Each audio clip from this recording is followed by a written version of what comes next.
ওং নমো ভগবতে বাসুদেবায়। ওং নমো ভগবতে বাসুদেবায়। ওং নমো ভগবতে বাসুদেবায়। আসলে আপনারা না থাকলে ভালো লাগে না। সিনিয়র ডিভোটি চলেন। যো মাম অজম অনাদিম চ বেত্তি লোক মহেশ্বরম অসংমূঢ়া মর্তেষু সর্ব পাপৈ প্রমুচ্যতে। অনুবাদ: যিনি আমাকে জন্মরহিত, অনাদি ও সমস্ত গ্রহলোকের মহেশ্বর বলে জানেন, তিনি কেবল মানুষদের মধ্যে মোহশূন্য হয়ে সমস্ত পাপ থেকে মুক্ত হন। পাপ মুক্ত হতে হবে আমাদের। আসছি পড়ছি পরে। তো শ্রবণ খুব গুরুত্বপূর্ণ আমাদের জীবনে। এখানে আমাদেরকে এই যে অধ্যায় বিভূতি যোগ, বিভূতি মানে ভগবানের ঐশ্বর্য, অনেক ক্ষমতা, সমস্ত কিছু ভগবান বর্ণনা করে। তো যত আমরা শ্রবণ করব কারোর সম্বন্ধে, তত আমাদের তাদের প্রতি আকৃষ্ট হই। আমরা হয় না, বিভিন্ন ফিল্ম স্টার বা কোনো মনীষী, আমরা খুব আকৃষ্ট হই যত শ্রবণ করা লাগছে। তো বলছে, শাস্ত্রে বলছে শ্রবণের গুরুত্ব অনেক বেশি, প্রচন্ড প্রয়োজন আমাদের ভগবানের কথা শ্রবণ করা। কারণ যত আমরা শ্রবণ করব, তার প্রথম লাভ হচ্ছে আমরা ভক্তি জীবনে এগোতে পারব। শ্রবণ না করলে আমরা ভক্তি জীবনে এগোতে পারবো না। শ্রবণ যত করব, 2 নম্বর পয়েন্ট আসবে যে আমাদের ভক্তিটা জাগরিত হবে। যে ভক্তিতে আমরা শুকিয়ে গেছে, আমাদের নিদ্রা এখন আছে ভক্তিটা, সে ভক্তিটা কি হবে? ধীরে ধীরে জাগরিত হবে। আমরা এখন মানে ভক্তিটা একটু ঘুমিয়ে গেছে, আমরা জাগরিত হবে। 3 নম্বর কি হবে? যত আমরা শ্রবণ করব, তত আমাদের ভক্তি বৃদ্ধি হবে। কি বাড়ছে কি বাড়ছে না? অনেক বাড়ছে। ঠিক, তো আমাদের ভক্তিটা বৃদ্ধি পাবে। শ্রবণের ভক্তিটা একটু বাড়বে, বৃদ্ধি পাবে, দৃঢ়। আগে তো জাগবে, মানে ঘুমিয়েছিলাম, হঠাৎ যদি ভগবানের কথা কানে আসে, আমাদের ভক্তিটা একটু জেগে যাবে, তারপর একটু দৃঢ় হবে, আর একটু জানি, আর একটু শুনি ভগবান সম্বন্ধে, তারপর ধীরে ধীরে আমাদের ভক্তিটা বাড়বে। 4 নম্বর পয়েন্ট হচ্ছে, যত শ্রবণ করব আমাদের জ্ঞান বৃদ্ধি পাবে। আমাদের দরকার না ভক্তি জীবনে? প্রভু, একটা খুব ক্রাইসিস পয়েন্ট দিয়ে আমরা যাচ্ছি ইসকন মালদা। ক্রাইসিস পয়েন্ট হচ্ছে বক্তা নাই। একটা একটা করে কিন্তু আমরা সব সরছি, বয়স হচ্ছে আমাদের, বুঝতে পেরেছেন তো? আর 5-7 বছর পর আর বক্তা থাকবে না, আমরা সব কোথায় যাব জানি না, কিন্তু রিটায়ার। আপনাদেরকে এগোতে হবে, তো শ্রবণ করেন, জ্ঞান বাড়বে, আমাদের অত্যন্ত প্রয়োজন। হ্যাঁ, আমাদের এই জ্ঞানটাকে বৃদ্ধি, নলেজ, ভিতরে অনেক রহস্য আছে, এগুলোকে আমাদের বের করতে হবে। যত শ্রবণ করবেন তত আমাদের জ্ঞান বাড়বে। 5 নম্বর, জ্ঞান যখনই আমাদের বেড়ে যাবে, আমরা ভবিষ্যৎকে দেখতে পাবো। এখন অন্ধকার, আলো জ্বালালে কি হয়? সবকিছু পরিষ্কার। এখন বদ্ধ যে অন্ধকারে আছে, ওই জন্য আমরা বলি ওং অজ্ঞান তিমিরান্ধস্য, অজ্ঞানে অন্ধকারে আমরা ডুবে আছি। যত নলেজ নিব, আমাদের চক্ষুটা খুলবে, দিব্য চক্ষু আসবে, আমরা ভবিষ্যৎকে দেখতে পাবো। কি ভবিষ্যৎ আমাদের? ভগবানের সেবা। চিন্তা কেন? সারাদিন ভগবানের সেবা করছি, হ্যাঁ, মঙ্গলারতি থেকে শুরু হয়েছে, তারপর প্রসাদ, তারপর গ্রন্থ অধ্যয়ন, ভগবানের সেবায় ফুলের মালা গাচ্ছে, কেউ কালেকশন করছে, সুন্দর ব্যাপার। চিন্তা আছে আমাদের মনে? ভয় আছে? ভয় নেই, ব্যাস এটাই। ভবিষ্যৎটাকে দেখতে হবে যে আমরা পুরো নিশ্চিত, তখন আর চিন্তা হবে না, সারাদিন যে এলআইসিটাকে বাড়ায়। যত আমাদের এই জ্ঞান চক্ষু বাড়বে, যেমন অর্জুনের হয়েছিল, এখনই দেখতে পাবো, আমরা কিন্তু ভগবানকে দর্শন করতে পারবো। জড় চক্ষু দিয়ে হয় না, কিন্তু যখন দিব্য চক্ষু অর্থাৎ জ্ঞান চক্ষুর দ্বারা আমরা কিন্তু ভগবানকে দর্শন করতে পারবো। একজন সাধারণ ভক্ত আর একজন উন্নত ভক্তের মধ্যে ভগবানকে দৃষ্টিটার ফারাক আছে। তারা যখন ভগবানকে দর্শন করে তাহলে ওই পাথর বা কাঠের মূর্তিটাকে দেখে না, তার সঙ্গে তারা সমস্ত লীলাকে আস্বাদন করে। এটাই হচ্ছে ফারাক। আমরা তো দেখবো কি আজকে ড্রেস, কি মালা, আজকে আমলকি দিয়ে মালা বানানো হয়েছে, একাদশী আছে, এগুলো আমরা দেখলাম। কিন্তু যখন আমি শুদ্ধ ভক্ত দেখবে, উনি লীলাতে প্রবেশ করে যাবে, এটা লাভ, নলেজ হবে, পারবে। এরপর কি হবে? 6 নম্বরে জ্ঞান আসবে, তাহলে বিবেকও আসবে। আমাদের এখন বিবেকটাকে আমাদের এখন হারিয়ে গেছে। হারিয়ে গেছে না আছে? হারিয়ে গেছে। তাহলে বিবেককে পুনর্জাগরিত করতে হবে না? ছোট ছোট ব্যাপারে আমরা আজকাল এমন আচরণ করছি যেটা ভক্ত সমাজে দূরের কথা, জড় সমাজেও স্বীকৃত না, সবাই ভালো চোখে দেখবেন। সেই জন্য ভক্তি যত শ্রবণ করব তত আমাদের বিবেক আসবে। যখন বিবেক আসবে লক্ষ্য স্থির হয়ে যাবে। 7 নম্বর লাভ। এখন লক্ষ্য কি? ভালো খাবো, ভালো থাকবো, ভালো ঘুমাবো, ভালো চলবো, মন্দিরে আসবো, ধুতি পরবো, তিলক পরবো, সবাই আমাকে হরে কৃষ্ণ প্রভু, হরে কৃষ্ণ মাতাজি বলবে, ব্যাস, এর বেশি নেই। কিন্তু স্থির না লক্ষ্য যে আমাকে ভগবানের কাছে ফিরে যেতে হবে, এটা কিন্তু আমরা ভুলে যাচ্ছি। কি সারাদিনে মনে ছিল? একবারও মনে ছিল? ওই জন্য বলেছি না যে গৃহস্থের দুটোই সমস্যা। এক তো হলো সমস্যা যে তার কয়েকদিন পর মারা যাব, এটা জ্ঞান কিন্তু একবারও মনে আসে না। আর 2 নম্বর সমস্যা হচ্ছে তাকে যে পারমার্থিক উন্নতি করতে হবে ভুলে গেছে। সব মনে আছে, কখন ফেসিয়াল হবে, কখন বিউটি পার্লার যাবে, কখন চুল কাটতে যাবো, কখন বাজার যাব, কি রান্না হবে, সব মনে আছে। কিন্তু পারমার্থিক উন্নতি করতে হবে এটা কিন্তু আমরা ভুলে যাচ্ছি। সেজন্য আমাদেরকে শ্রবণ করতে হবে, লক্ষ্যটা আগে স্থির। আচ্ছা, শ্রবণও কিন্তু বেশ কর্ণের তৃপ্তিদায়ক, কানে কিন্তু ভালো লাগে। প্রতিদিন একই মহামন্ত্র কীর্তন করেন, কোনোদিনও বোর হয়েছেন? হিন্দি গানগুলো হয় না, কদিন খুব শুনতে ভালো লাগে, দেখি ছেলে পেলে খুব শুনছে, 5 দিন 10 দিন 1 মাস ওটা বাদ, নতুন পুরাতনটা শুন না, আর ভাল লাগছে না। কিন্তু ভগবানের এই দিব্য অপ্রাকৃত মহামন্ত্র আমরা যত শ্রবণ করব ততই কিন্তু আস্বাদন করবো, রস, দিব্য রস আমরা আস্বাদন করব। সেজন্য বলছে কানের জন্য ভালো। আমি কিন্তু রোজই একই কথা বলি, একটু খালি ঘুরিয়ে ফিরিয়ে, তাই না?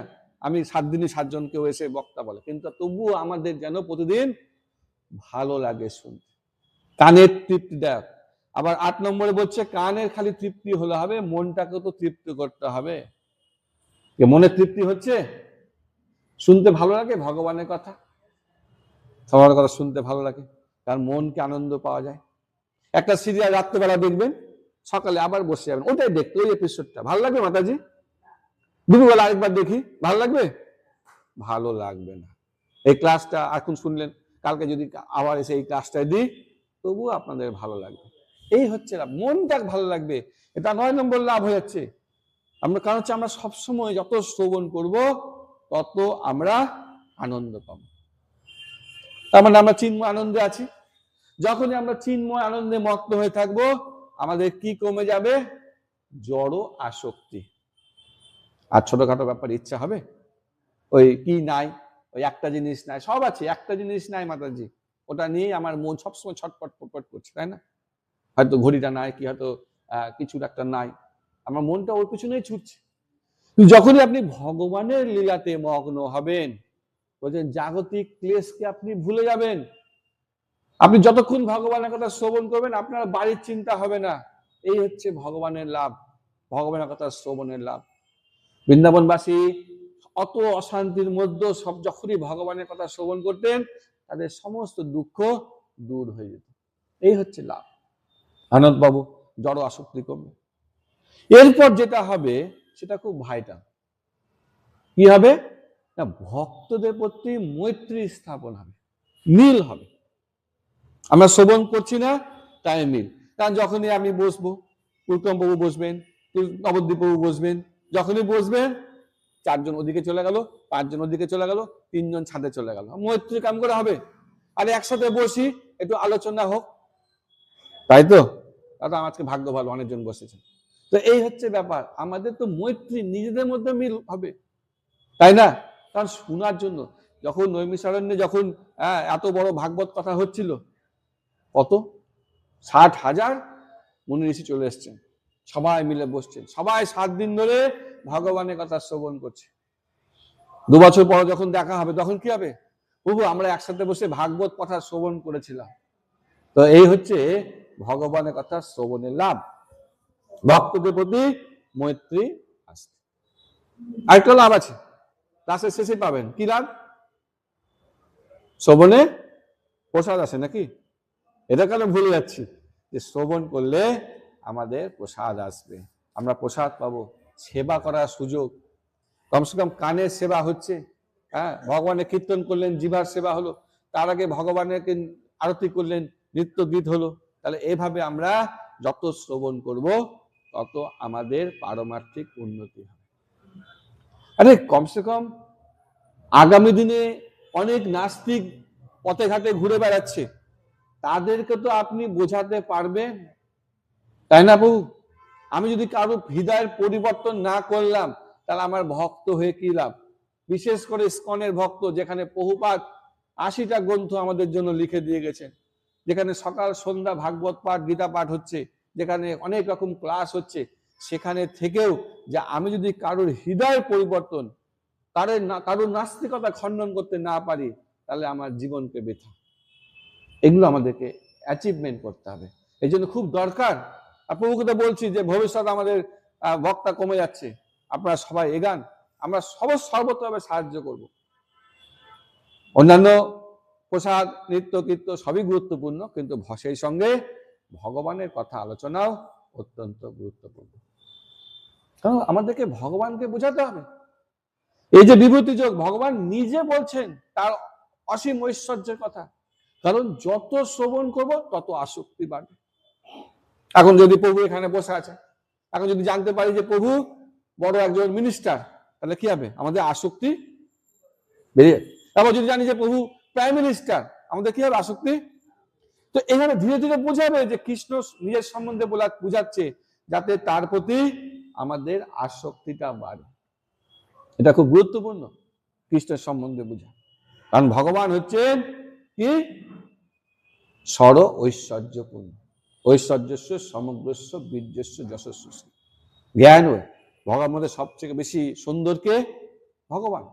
সবচেয়ে বেশি শক্তিশালী কে? ভগবান। সব থেকে বেশি জ্ঞান কার মধ্যে? সবচেয়ে বেশি যশ কার? এটা কেমন প্রমাণ দেন তো, যশ কেমন? মাঝে মাঝে প্রমাণ খালি বলে দিচ্ছেন ভগবান, ও জানেন তো সব কৃষ্ণই বলবে, শিবজিকে তো টানবো না এখানে আমি। সব থেকে বড় ভক্তকে এইবার বেকা বলে দিয়েছি, বলে পড়লেন তো। সব শিবজি সব থেকে বড় ভক্ত, বৈষ্ণব নাম যথাসভ্য তো ঠিক। এবং সব থেকে বড় বৈরাগ্যকে কার? ভগবানের। কৃষ্ণ হলেন সেই ভগবান, পরমেশ্বর ভগবান, এবং তিনি তার অচিন্ত বিভূতি, তার কার্যকলাপ অচিন্ত, আমাদের কল্পনার বাইরে। আমরা কিন্তু অতি সহজে এই সব কিছু বুঝতে পারবো না। ব্রহ্মাজি 1000 চতুর্যুগ তপস্যা করার পর এই কৃষ্ণ সম্বন্ধে জানতে পারল। তাহলে কি আমরা চেষ্টা করব কি করব না? কিন্তু আমরাও কি হচ্ছি না, যেহেতু পরম্পরাতে আছি, গুরু বৈষ্ণবদের কৃপায় আছি, এবং এই ব্রহ্মাজির যে জ্ঞান সেটাও আমরা পেয়ে গেছি, সেজন্য কিন্তু আমরা এই জীবনে ভগবানকে জানতে পারব। খালি কি লাগবে? ইচ্ছা, চেষ্টা, প্রচেষ্টা, শরণাগতি, সেবা, দৈন্যতা, এই সমস্ত গুণ আমাদের মধ্যে লাগবে। সেজন্য খুব প্রয়োজন। ভগবান নিজেও বলছে, সিনু মাম, আমার কথা শোনো। আমি বলছি না আমার ক্লাস শুনো, ভগবান বলছে আমার কথা শুনো। তো ভক্তদের কর্তব্য হচ্ছে শ্রবণ করা। পরীক্ষিত মহারাজ খালি শ্রবণ করে উদ্ধার হয়ে গেলেন, তাই না? তা আমরা খালি শ্রবণ করে, এবং দেখেন অন্যান্য সেবার থেকে শ্রবণ অনেক সহজ। আমি কোন সেবা করছি? আমি এখন কোন সেবা করছি? কীর্তন। তো পরিশ্রম আছে না প্রভু? একটু আছে কি নাই? আছে কি নাই? ও বলছে, আপনি কে বলছেন আছে? কেমন করে আছে?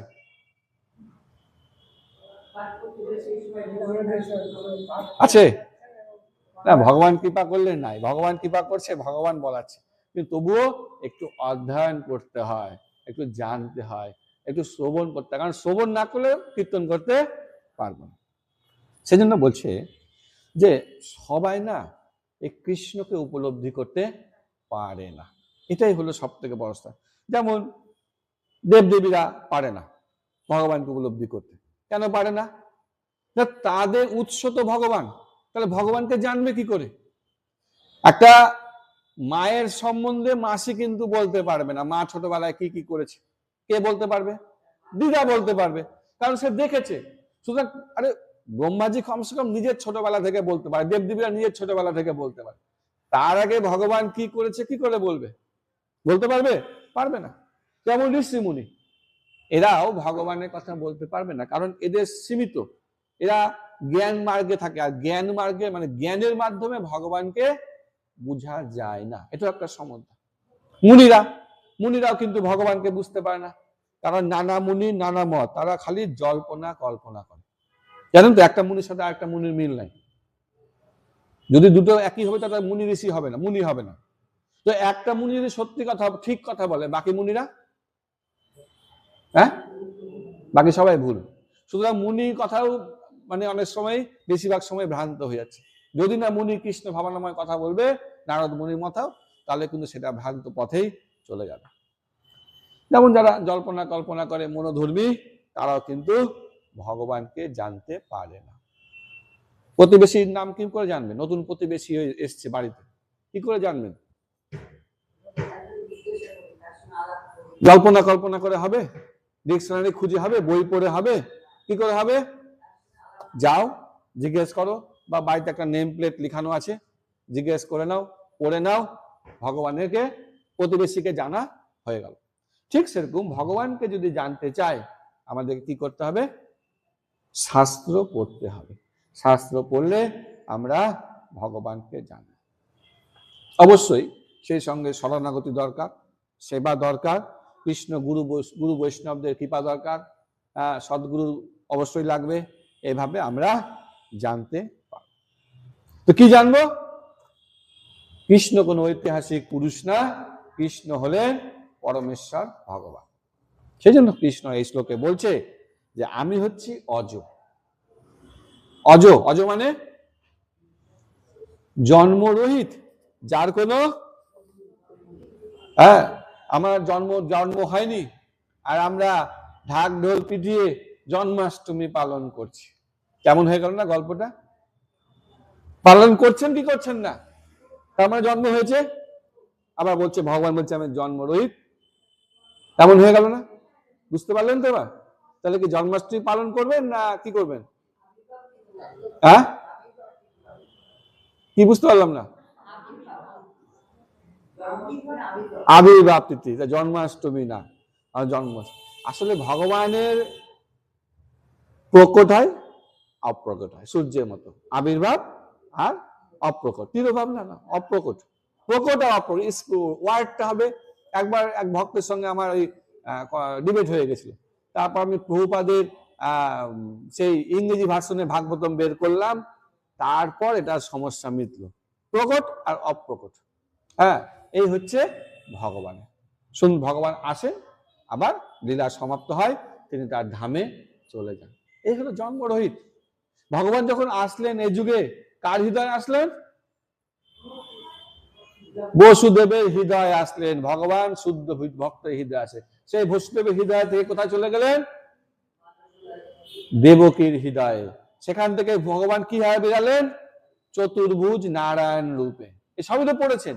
তাহলে এই যে ভগবান আমাদের মতো না, চতুর্ভুজ নারায়ণ রূপে, মাথায় মুকুট, চুল তো বাঁধি দেন, মাথায় মুকুট, ধুতি পরে, জামা প্যান্ট পরে, শঙ্খচক্র গদা পদ্ম নিয়ে আবির্ভাব। তাহলে সাধারণ আমাদের মতো হসপিটালে নার্সিং হোমে হচ্ছি না। ভগবান হচ্ছেন অজ। ভগবান সরাট, খালি অজ না, সবকিছু জানে। আমি ভুলে গেছি আমার পূর্ব জীবনের কথা, ভগবানের মনে আছে। কারণ আমাদের যে শরীরটা, এটা মৃত্যুর পর এই রক্ত মাংসের শরীরটাকে ত্যাগ করতে হয়, কিন্তু ভগবান ত্যাগ করতে হয় না। অনেকটা ওই জাদুকরের মতো। জাদুকর কি করবে? একটা ড্রেস চেঞ্জ করবে, একটা ড্রেস পরে নেবে। জাদুকর তো একই আছে, খালি ড্রেসটা চেঞ্জ হচ্ছে। ভগবানেরও সেরকম ড্রেসটা চেঞ্জ হয়। কখনো সে নৃসিংহ অবতারে চলে আসছেন, কখনো বামন অবতারে, কখনো কৃষ্ণ, কখনো রাম, কখনো পরশুরাম, বিভিন্ন অবতারে ভগবান চলে আসছেন।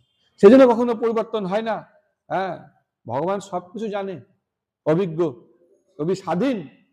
তাকে অবতীর্ণ করার জন্য কারোর কাছে পারমিশন নিতে হয় না। আমরা এই জগতে জন্ম হয়েছি কর্মনা দৈব নেত্রেন, দৈবের মানে পারমিশন নিয়ে বা তো দৈবের অধীনে। কিন্তু ভগবান যখন আসে তিনি স্বাভাবিক নিজের ইচ্ছায় আসে। কখন আসবে, কি আসবে, কাউকে দরকার নেই। তার ইচ্ছা হলো, ভক্তরা ডাকলো, তিনি চলে আসবেন। আপনি বাড়িতে ভোগ নিবেদন করবেন, ভালো করে ডাকবেন, দেখবেন ভগবান আপনার বাড়িতে আসবে, কালকে দেখবেন আপনি। এই হচ্ছে ব্যাপার। এবার দ্বিতীয় বলছে যে ভগবান হচ্ছে অনাদিম। অনাদিম মানে হচ্ছে তিনি সৃষ্টির পূর্বেও ছিলেন। ভাগবতম বলছেন অহমেব আসমেব অন্য যশৎ অসম্পর্ণ পশ্চাৎ অহম জাত এতচ্ছয় যে অবশিষ্যতে সহস্র। মানে সৃষ্টির পূর্বেও আমি ছিলাম, এখনো আমি একমাত্র আছি, আর সৃষ্টির পরও ভগবান একাই থেকে যাবে। তো এই হচ্ছে ভগবান। হ্যাঁ, যখন সমস্ত কিছু প্রলয় হবে তবুও সমস্ত কিছু ভগবানের বিলীন হয়ে যাবে, কিন্তু ভগবান থেকে যাবে। সেজন্য বলছে যে আমি দেবদেবীদের উৎস। এই দেবদেবীটা আমার নাভিপদ্ম থেকে তো ব্রহ্মা হয়েছে, ব্রহ্মা থেকে আমি আবার ওই 10 মুখ্য দেবতার সৃষ্টি করেছি, বাকি সমস্ত দেবতাই ব্রহ্মায় সৃষ্টি করেছে, 84 লক্ষ যোগী সৃষ্টি করেছে। ওরা কি করে জানবে আমার সম্বন্ধে? আমার সম্বন্ধে জানতে গেলে আমার কাছ থেকেই জানতে হবে, তবেই না জানবো। কৃষ্ণ সম্বন্ধে জানতে গেলে কৃষ্ণই হলেন একমাত্র বক্তা, যিনি আমাদেরকে কৃষ্ণ সম্বন্ধে বলতে পারে। সেজন্য বলছি ব্রহ্মা শিব ওদেরও উৎস আমি, তারাও আমার সম্বন্ধে কিছু বলতে পারবে না। আরেকটা ওয়ার্ড বলছে এখানে লোক মহেশ্বরম। লোক মহেশ্বরম মানে হচ্ছে আমি সবকিছুর ঈশ্বর, মালিক। আমি সৃষ্টির আগেও ছিলাম, ধ্বংস পরে থাকবো। এবং লোক মহেশ্বরম মানে বলছে যে যত দেবদেবীর আপনারা আরাধনা করছেন, আজকে এই পূজা, কালকে ওই পূজা, কালকে শিব পূজা হবে, দুর্গা পূজা হবে, লক্ষ্মী পূজা হবে, আর কিছু নাম ভুললাম, অনেক নাম ভুলে গেছি। সবার উৎসকে ভগবান। এটা কিন্তু ভুল করে লাভ, ভুলে যাই আমরা। আজকাল আমরাও দেখছি অনেক পূজাতে মত্ত হয়ে যাচ্ছে। এত কৃষ্ণ কথা শুনছি, তাও কিন্তু আমাদের এটা বুদ্ধি হচ্ছে না যে একলে ঈশ্বর কৃষ্ণ, আর সব ভৃত্য যারে জয়ছে না চায় সে তৈছে করেন। তো সবাই তো একমাত্র তো কৃষ্ণ ঈশ্বর, আর বাকি সব তো তার ভৃত্য। তা আমি কেন ভৃত্যের পূজা করব? তাই না? তা আমি লাভ আছে কি? আমি মালিকের সঙ্গে থাকি। যখন আপনি জেনে যাবেন, আপনি দেখি আমাদের মন্দিরে দেখি অনেকে আসে, প্রথম প্রথম কারোর সাথে বন্ধুত্ব হলো, আচ্ছা, কিছুদিন পর দেখি সে যদি কোনো মন্দিরে হয়তো কোনো বিশিষ্ট সিনিয়র কোনো ভক্ত পেয়েছে, সাদা বছর, তার সাথে খুব ঘুরবে, একটু হাই লেভেলে গেল। তারপর কিছুদিন পর দেখি প্রেসিডেন্টের খুব কাছে চলে গেছে, তার প্রেসিডেন্টের সঙ্গে ঘুরছে, ও কিন্তু বাকিকে ছেড়ে দিয়েছে, আর পাত্তা দেয় না। তারপর যদি কোনো কারণে মায়াপুরে টার্গেট প্লেসমেন্ট হয়ে গেল, তাহলে এখানকার লোকাল প্রেসিডেন্ট বাদ, ও ডাইরেক্ট হট চ্যানেলে রুম বুকিং, যাওয়া আসা। মাতাজি ঠিক বলছি? ঠিক। তাহলে যখন আপনার স্বভাবই এরকম, তাহলে যখন আপনি জেনে গেলেন যে সব থেকে বড় নেতাকে, তাহলে কেন এদিক ওদিক ঘুরছেন? কোনো লাভ নেই। যদি আমরা এটাই ভালো মনে করি, তাহলে অয়ম নেতা সুরম্য অঙ্গ, ভগবানের প্রথম হচ্ছে গুণ হচ্ছে সে সব থেকে বড় নেতা, তাহলে আমি তার পিছনে ঘুরি। আমি কেন এর পিছনে ঘুরবো? প্রার্থনা করতে তার কাছে প্রার্থনা করব, এর কাছে কেন প্রার্থনা করব? যদি ধৈর্য বিশ্বাস রাখবো, তাহলে সেই কৃষ্ণে রাখি। আমি এর কাছে ওর কাছে রেখে কি লাভ? দেবদেবীরা যদি দেয়, কামই তো হিতে কেন, তো 13 নম্বর অধ্যায়, 19 নম্বর অধ্যায়, 7 নম্বর অধ্যায়, 7 নম্বর অধ্যায় 19 নম্বর শ্লোকে বললাম, কামই তো হিত কেন প্রপদান্তে অন্য দেবতা। কামনা বাসনার জন্য মাথা খারাপ হয়ে আমরা অন্যান্য দেবদেবীর কাছে যাই, আর গিয়ে কাঙাল কোনা করি, দে দে, দাও, এটা দাও, ওটা দাও, কোনো দরকার নেই। কৃষ্ণ হলেন লোক মহেশ্বরম, সমস্ত কিছু সবার সৃষ্টিকর্তা, কিন্তু তবু আমরা জানছি না, শুনছি না, শুনেও বুঝতে পারছি না, ভুলে যাচ্ছি। আবার ওই ইসের দিন আসবে, গঙ্গা স্নান করতে চলে যাব, কি নাম, কদিন আগে পৌষ সংক্রান্তির দিন গেলেন না, ভালো চলে গেলেন, হ্যাঁ মাঘ পূর্ণিমায় গেলেন। হ্যাঁ, শাস্ত্রে বলছে যে, শ্লোকটা এই মুহূর্তে মনে আসছে না, 10ম অধ্যায় সম্ভবত 85 নম্বর, 10ম স্কন্ধ 85 অধ্যায় 14 নম্বর শ্লোক। হ্যাঁ, শ্লোকটা মনে আসছে না মোটামুটি। তো বলছে যারা তীর্থস্থানে যায়, খুব সে স্নান করে, কিন্তু সেখানে গিয়ে কোনো সাধু বৈষ্ণবের সঙ্গে ভগবানের কথা আলোচনা করে না, তার একটা গাধা। কেন? কারণ আপনি স্নান করলেন, আপনার পাপ ধুয়ে গেল, কিন্তু পাপ মানসিকতা কি ধুলো? সেটা ধুবে যদি আপনি ভক্ত সঙ্গে ভগবানের কথা আলোচনা করেন। সেজন্য খুব দরকার। ঠিক আছে, যান আপনি ভগবানের কথা আলোচনা করতে, স্নান করতে যান, কিন্তু ভক্ত সঙ্গ আলোচনা করেন। তো যাই হোক, যেটা বলতে চাইছিলাম যে এই যে আমাদেরকে কি করতে হবে, শ্রবণ করতে হবে। তো এত কিছু শ্রবণ করার পরও এইবার প্রভুপাদ যেটা বুঝাতে চাইছে তার মনোভাবটা এবার বুঝতে হবে। সে তো জেনে গেলাম কৃষ্ণ পরমেশ্বর ভগবান সবার সৃষ্টিকর্তা, সবার কিছু, কিন্তু মনে থাকছে না, আসল কাজের সময় কিন্তু এটা কিন্তু কাজ করছে না। কেন? এইবার বলছে যে এগুলো কেন মনে আসছে না আমাদের। প্রথম কারণ হচ্ছে সেবা। আমরা ভগবানের সেবা মাতাজি করছি না। কি সেবা করছি? কিছুই করছি না। এই যে গোপালকে যে সারাদিনে 4 বার করে দিতে হয়, রান্না বানিয়ে দিচ্ছি না, এই হচ্ছে সেবা করছি না। মন্দিরে অনেক সেবা আছে, সে ঝাড় দেওয়া থেকে শুরু করে বাসন মাজা থেকে মালা গাঁথা থেকে রান্না করা থেকে কত সেবা করছি না। প্রোগ্রামে সন্ধ্যাবেলা আসছি, কিন্তু সকাল থেকে যে সবজি অমান্য করতে হবে খেয়াল আছে? একাদশীতে ভিড় হচ্ছে, রান্না করার আগে কেউ আসছে না। এই হচ্ছে সেবা, আমাদেরকে সেবা বৃদ্ধি করতে হবে, এটা খুব গুরুত্বপূর্ণ। সেজন্য বলছে সেবা শুরু করেন, অত শ্রীকৃষ্ণ নাম আদি নাম ভবেদ গ্রাম ইন্দ্রে। আপনি প্রসাদ পেয়ে আর নাম করে সেবা শুরু করেন, কিন্তু সেবা শুরু করতে হবে এবং ধীরে ধীরে সেবাটাকে আমাদেরকে বৃদ্ধি করতে হবে। 2 নম্বর কি লাগবে? ভক্তি লাগবে। আমাদের যদি হৃদয়ে ভক্তি না থাকে, যদি ভক্তি না থাকে, তাহলে কিন্তু ভগবানকে জানতে পারবো না। এটাতে বলছে ভক্তা মাম অভিজানাতি যাবান চর্য অস্মি তত্ত্ব তত মাম তত্ত্ব জ্ঞাতা বিশতে তদন্ত। ভক্তির দ্বারাই ভগবানকে জানতে পারবে। যদি ভক্তি না থাকে, হৃদয় প্রেম না থাকে ভগবানের প্রতি, আমরা কিন্তু ভগবানকে জানতে পারবো না। আর কি লাগবে? শরণাগতি হতে হবে। খালি বাহ্যিক আমি ভগবানকে ভালোবাসি, তিলক পরে নিচ্ছি, ধুতি পরে নিচ্ছি, না, হবে না। ভালোবাসতে হবে। ভালোবাসা মানে তার জন্য আমাকে চিন্তা করতে হবে। ভালো যে জন্য ভালোবাসেন তার তো ভাবেন, তার বর্তমান ভাবেন, তার ভবিষ্যৎ ভাবেন, সবই ভাবি। তাহলে আমাকে তো কৃষ্ণের সম্বন্ধে ভাবতে হবে। আমাকে কি করে কৃষ্ণের সেবা করব, কি করে কৃষ্ণের প্রচার করব, কি করে কৃষ্ণ ভক্তদের উদ্ধার করব, মানুষকে কৃষ্ণের সঙ্গে যুক্ত করব, এই সমস্ত কিছু আমাদেরকে ভাবতে হবে। এটা অত্যন্ত গুরুত্বপূর্ণ। শরণাগতি এই দরকার, শরণাগতি। আমি ডিটেলস যাচ্ছি না, কিন্তু আমরা শরণাগতি হতে পারছি না। পারছি কেন পারছি না? মোহ। এই জগতে আমরা এত মোহিত হয়ে আছি যে মোহ আর কিন্তু আমরা ছাড়তে পারছি না। ছোট ছোট সন্তানের মোহ। শঙ্করাচার্য মানে বলেছিলেন যে ছোটবেলায় আমরা খেলাতেই মোহ থাকলাম, পড়লাম না, তাই না? ছোট ছোট বাচ্চাদের রামায়ণ পড়াচ্ছি, কত বাচ্চা আসছে আর ছেড়ে দিচ্ছে। 2 বছর ধরে 2টো বই পড়াচ্ছি, তাও ওদের পড়ছে না, কারণ খেলাতেই মগ্ন ওরা। মোবাইল দিয়ে দেন, 10 দিন পার করে দেবে, কিন্তু রামায়ণ খুলে বই পড়তে বলেন, পড়ছে না। আমরা এই একটু গৃহস্থ আশ্রমে এসে সংসার নিয়ে ব্যস্ত, বউ বাচ্চা স্বামী বাড়ি ঘর করবো, এটাই ব্যস্ত। মানে জীবনের এই যে ইয়ং সময়টা, এটাও কিন্তু পার হয়ে গেল। তার আগে কিছুদিন প্রেম চললো, আমাদের প্রেমিক প্রেমিকাদের প্রেম চললো, মানে জোয়ান বয়স প্রেমে গেল, তারপর গৃহস্থ গেল, আর শেষ বয়সে কি করব? এই ঘর জোয়ান দিবেন না, নাতি পড়তে যাবে, নাতনি পড়ে আসবে, ছেলে গেছে, বৌমা গেছে, এই করেই সব পার হচ্ছে কি হচ্ছে না? আরে যারা এসছে তারা তো মানে কিছু লড়াই করে জিতেছে মায়ের সঙ্গে, কিন্তু বেশিরভাগই তাই করছে।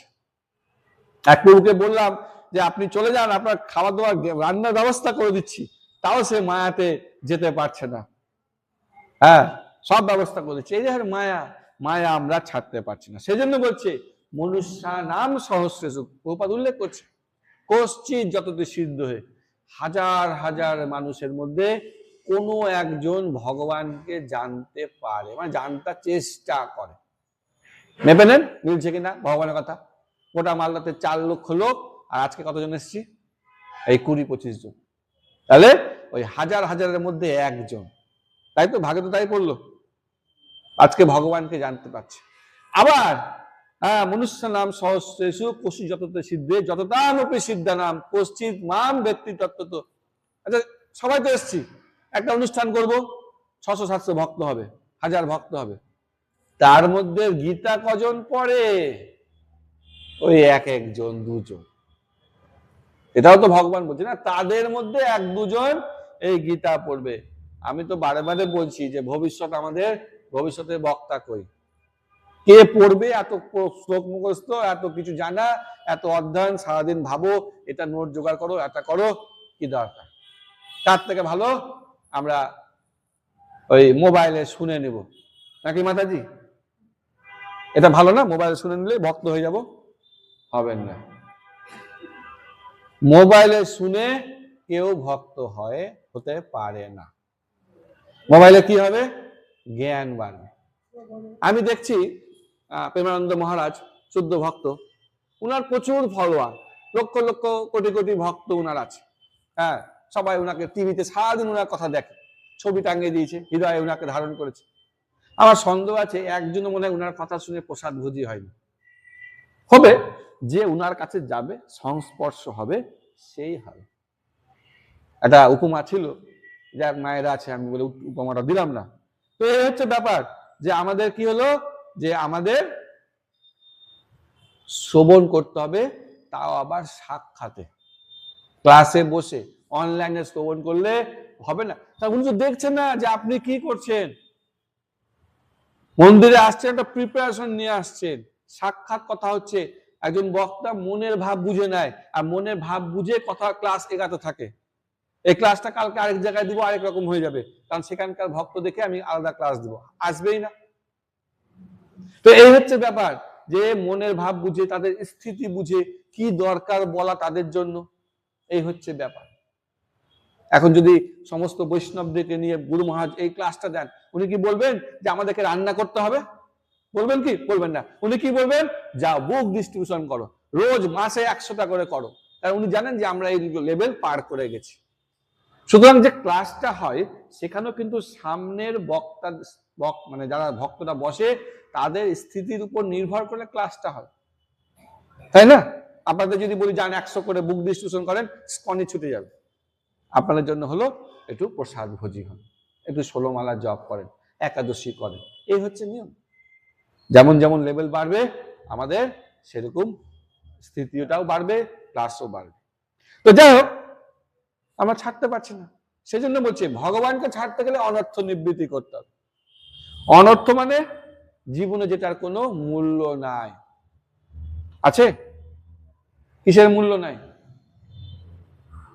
আসবে, এই যে 3 হয়ে গেল, কাল পরশু যারা ক্লাস দিবে তারা এইসব বিভিন্ন অনর্থ নিবৃত্তি নিয়ে বিভিন্ন আলোচনা নিয়ে করবেন, কোনো অসুবিধা নাই। জীবনে মূল্য নাই তো। এই যে ধন দৌলত টাকা পয়সা অতিরিক্ত অল্প লাগবে, ভগবানের সেবাতেও টাকা লাগে, বিনা টাকাতে ভগবানের সেবা হয় না। কিন্তু অতিরিক্তের পিছনে আমি যদি এই জোয়ান বয়সে সাধন ভজন না করি, তাহলে বুড়ো বয়সে পারবো?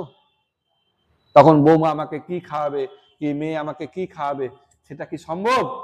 তাহলে মাতাজি কখন করতে হবে রান্নাটা? এখনই। কবে আপনার ছেলে বৌমা আসবে, আপনাকে ভাগ্য, অত ভাগ্য আমাদের নাই। সুতরাং যদি করতে হয় ভগবানের সেবা, এখনই করেন। এই হচ্ছে ব্যাপার। হ্যাঁ, বলছে এই যে সেবা, এই যে নাম, এই যে প্রচার, এই যে শুদ্ধ ভক্ত সঙ্গ, এই যে শ্রবণ করতে করতে যত % আমরা শুদ্ধ হব, ভালো করে খেয়াল রাখেন, যত % আমরা শুদ্ধ হব, তত পার্সেন্টই আমরা কৃষ্ণকে বুঝবো। যেদিন 100% শুদ্ধ হয়ে যাব, আমরা 100% কৃষ্ণকে বুঝে নেব। যদি আমি 10% শুদ্ধ হই, তাহলে আমি কৃষ্ণকে 10%ই বুঝবো। বুঝতে পারলেন? এইখানে বুঝেন যে কেন আমাদের প্রচার সাকসেস না। আমি তো প্রচার করছি সারাদিন, ওই ভক্ত তো হয় না, বছরে এক একজন দীক্ষা নিচ্ছি। কিন্তু প্রভুপাদ যখন গেছিলেন, তখন 10 বছরে 10,000 উনার দীক্ষিত ভক্ত হয়ে গেল। কি করে? কারণ উনার হচ্ছে শুদ্ধতা, উনি শুদ্ধ। উনি প্রশ্নের উত্তরগুলো দিচ্ছেন, দেখছেন কেমন সুন্দর করে, খুব সুন্দর করে, মানে একদম এত সুন্দর উত্তর দিচ্ছেন, সামনের জন্য ভক্ত হয়ে যাচ্ছে। তো উনার শুদ্ধতা, সেই জন্য তো পরবর্তীকালে এখন বর্তমানে আমাদের প্রচারটা অনেকটাই বাধাপ্রাপ্ত হয়েছে, কারণ আমরা নিজেরাও আর অত শুদ্ধ হতে পারছি না। কারণ আমাদের তাহলে কি করতে হবে? আরো সাধন ভজন বাড়াতে হবে। তাহলে কিন্তু আমরা একদিন ক্লাস দিব, 10টা করে দীক্ষিত ভক্ত দীক্ষা নিব, ওই আমাদের তো হচ্ছে না। এই জন্য বলছে আমাদের কি করতে হবে? শুদ্ধ হতে হবে। শুদ্ধতা তো হবে। আপনি কাউকে বলবেন মাতাজি মন্দির চলান, আসছে? কেন আসছে না? আমরাই শুদ্ধ নয়। আমার কথা কোনে সি আসবে? যাই হোক, একদিন আমরা শুদ্ধ হয়ে যাব, বা এখনো হয়ে গেছি। হয়ে গেলে ভগবানকে পূর্ণরূপে জান। তো জানলে কি লাভ হবে? এটা তো ব্যাপার। ভগবানকে জেনে কি হবে বলেন? কি লাভ হবে? লাভ তো দরকার না, লাভ দরকার নাই। লাভ কি হবে এবার দেখেন, লাভগুলো বলছে। সবার আগে বলছে অসংমূঢ়া, মানে গাধা হব না, বুদ্ধিমান হব। এই শ্লোকে বলছে না, অসংমূঢ়া, গাধা থাকা ভালো না বুদ্ধিমান থাকা ভালো? আপনি বুদ্ধিমান হবেন, কারণ সবকিছু এবার ঠিকঠাক ভাবে চলবে।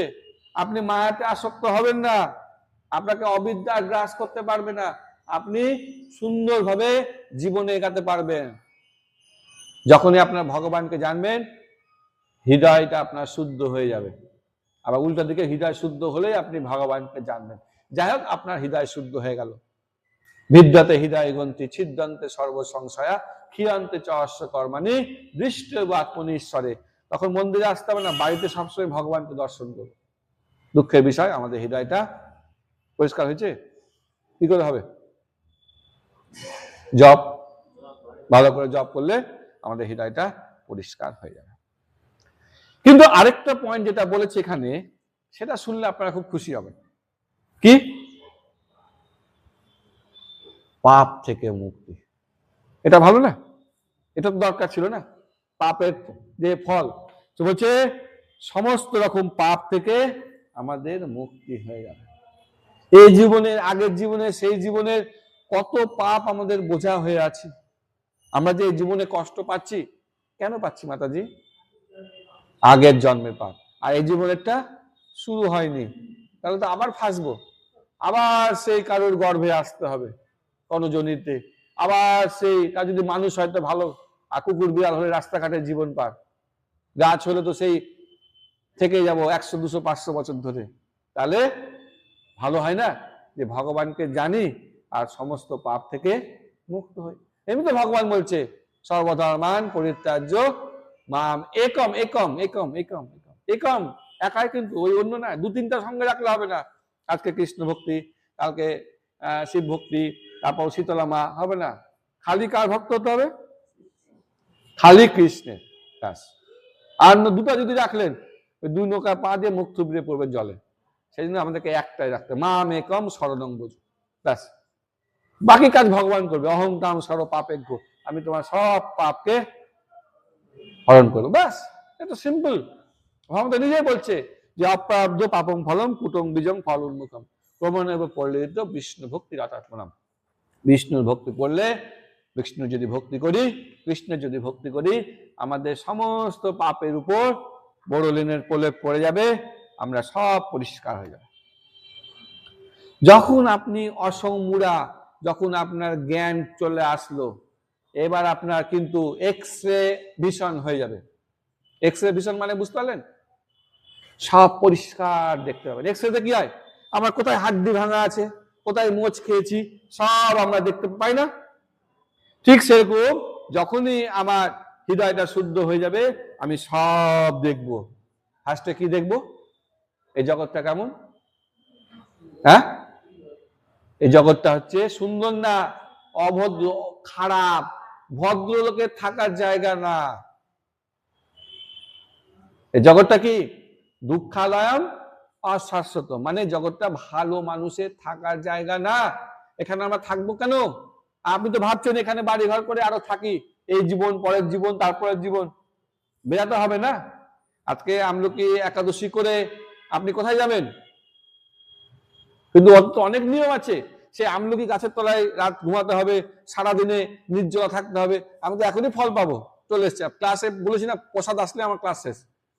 তো ফল পাবো, আমলকি একাদশীর দিকে সারাদিন কৃষ্ণ চিন্তন করতে হবে, তবে তো আমি ফলটা লাভ করব।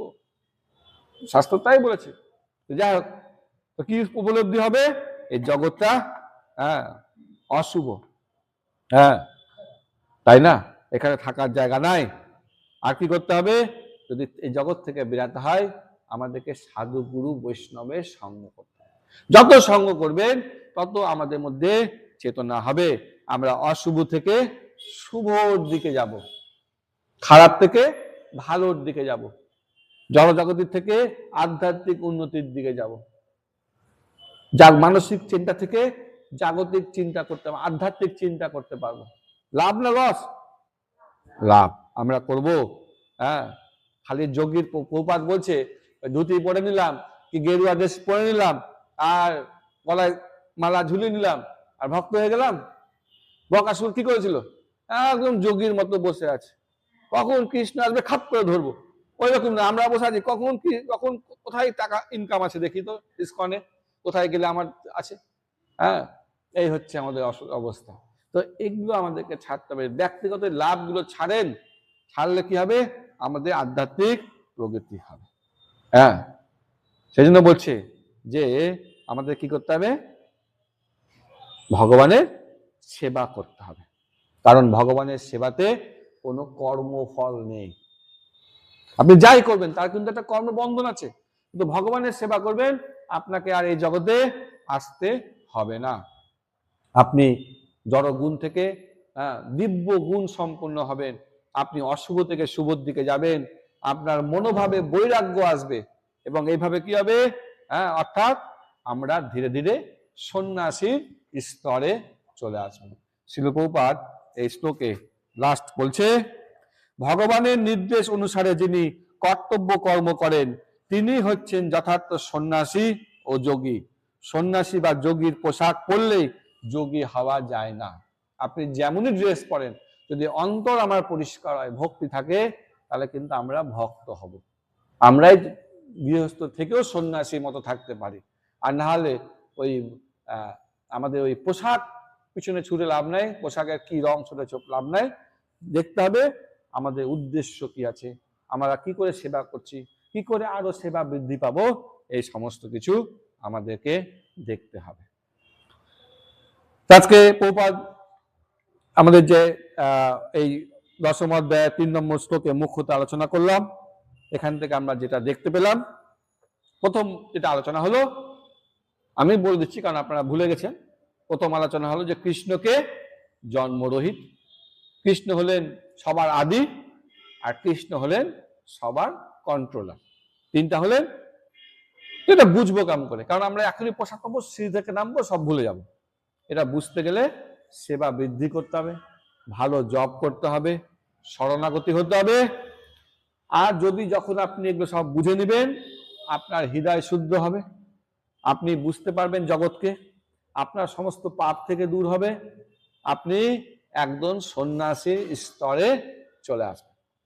হরে কৃষ্ণ কৃষ্ণ কৃষ্ণ হরে হরে, হরে রাম রাম রাম হরে হরে। শিল প্রভুপাদ কি